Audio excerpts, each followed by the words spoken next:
ഇതുതന്നെയാണ് ജനാധിപത്യത്തിൻ്റെ ഒരു വെല്ലുവിളി. എല്ലാ രാജ്യങ്ങളിലും, ജനാധിപത്യ രാജ്യങ്ങളിലെല്ലാം കാണുന്നൊരു കാര്യമാണിത്. പ്രതിപക്ഷ പാർട്ടികൾക്ക് എങ്ങനെയെങ്കിലും അധികാരത്തിൽ വരണം, അഴിമതി നടത്തണം, കൈയിട്ട് വാരണം. പക്ഷേ ഇന്ത്യയിൽ ഒരു പരിധിവരെ കുറച്ചൊരു ഭാഗ്യമുണ്ട്. സത്യം പറഞ്ഞാൽ ഈ രാഹുൽ ഗാന്ധിക്ക് വലിയ പണത്തിനോട് ആർത്തിയില്ല. അതിൻ്റെ കാരണം എന്താണെന്ന് വെച്ച് കഴിഞ്ഞാൽ, അയാൾ വായിൽ സ്വർണ്ണക്കരണ്ടിയായിട്ട് ജനിച്ച ആളാണ്. ഇന്ത്യ അടക്കി ഭരിച്ച കുടുംബമാണ് രാഹുൽ ഗാന്ധിയുടെ ക്രിസ്ത്യാനി കുടുംബം. അച്ഛനപ്പന്മാരും അമ്മയും അമ്മൂമ്മമാരും എല്ലാവരും. അതുകൊണ്ട് ഇഷ്ടംപോലെ പൈസയുണ്ട് പുള്ളിക്ക്. അതുകൊണ്ട് പുള്ളിക്ക് വലിയ ഒരു ഊർജ്ജമില്ലാത്തത്, ഒരു വലിയൊരു ആവേശമില്ലാത്തത്. ഭരണത്തിൽ വന്നിട്ടൊന്നും നേടാനില്ല. പിന്നെ പുള്ളിയെ ഇങ്ങനെ കൊണ്ടുകിടന്ന് മോട്ടിവേറ്റ് ചെയ്യുന്നത് ഈ മതത്തിൻ്റെ ആളുകളാണ്. ഈ ക്രൈസ്തവ, ഇസ്ലാമിക, ഹിന്ദുത്വ രാഷ്ട്രീയം അവർക്കൊരു വെല്ലുവിളിയാണ്. കാരണം അവർ കഷ്ടപ്പെട്ട് മതം മാറ്റും. BJPക്ക് ശക്തിയുള്ളിടത്ത് അവർ ഘർവാപ്പസ് ചെയ്യും. മതം മാറ്റിയവരെ തിരിച്ച് ഹിന്ദുവാക്കും. പിന്നെ അല്ലാതെയൊക്കെ പല പ്രതിസന്ധികളും ഉണ്ടാവും. മതപരമായ ഫേവറിസം BJP ചെയ്യത്തില്ല. കാരണം ഹിന്ദുത്വ രാഷ്ട്രീയത്തിന് ക്രൈസ്തവ, ഇസ്ലാമിക രാഷ്ട്രീയത്തിനെ പ്രീണിപ്പിക്കാനുള്ള താല്പര്യമില്ല. അതെല്ലായിടത്തും അങ്ങനെ.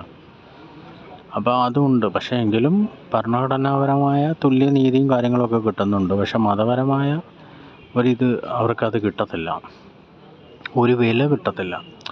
ഇപ്പോൾ ഉദാഹരണം പറഞ്ഞു കഴിഞ്ഞാൽ, നമ്മുടെ കേരളത്തിൽ മുസ്ലിങ്ങൾക്കുള്ളൊരു വില ഹിന്ദുക്കൾക്കില്ല. പക്ഷേ ഇത് നമ്മൾ ഗുജറാത്തിൽ ചിന്തിച്ചു കഴിഞ്ഞാൽ, ഗുജറാത്തിൽ ഹിന്ദുക്കൾക്കുള്ളൊരു വില മുസ്ലിങ്ങൾക്കില്ല. ഇതാണ് ഇതിൻ്റെ കാരണം. കാരണം പൊളിറ്റിക്സിൻ്റെ ഒരു ഇതാണ്. അപ്പോൾ അതൊക്കെ മനസ്സിലാക്കിക്കൊണ്ട് ആണ് ഇതിനുള്ള എതിർപ്പ് വരുന്നത്. രാഹുൽ ഗാന്ധിക്ക് പിരികേറ്റുന്നത്, സപ്പോർട്ട് കൊടുക്കുന്നത്. പുള്ളിക്ക് അങ്ങനെ വലിയ അഴിമതി നടത്തി പൈസ ഉണ്ടാക്കണമെന്നൊന്നും വലിയ താല്പര്യമൊന്നുമില്ല. പുള്ളിക്ക് അല്ലാതെ ഇഷ്ടം പോലെ ഉണ്ട്.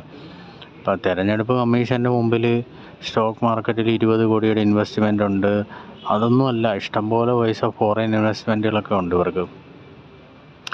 ഇന്ത്യയിൽ സത്യം പറഞ്ഞാൽ അതൊരു ഗുണം തന്നെയാണ്. ഈ രാഹുൽ ഗാന്ധി ഒരു നിർഗുണനായിട്ടിരിക്കുന്നതിൻ്റെ ഒരു ഗുണം സത്യം പറഞ്ഞാൽ BJPക്ക് ഒരു പരിധിവരെ കിട്ടുന്നുണ്ട്.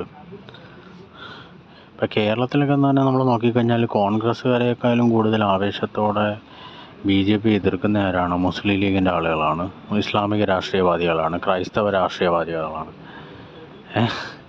രാഹുൽ ഗാന്ധിയേക്കാൾ കൂടുതൽ ഇവിടെ രാഹുൽ ഗാന്ധിയെ ജയിപ്പിക്കാനുള്ള ആവേശം ഈ മതരാഷ്ട്രീയത്തിൻ്റെ, ക്രൈസ്തവ ഇസ്ലാമിക രാഷ്ട്രീയത്തിൻ്റെ ആളുകൾക്കാണ്. കാരണം എന്താ?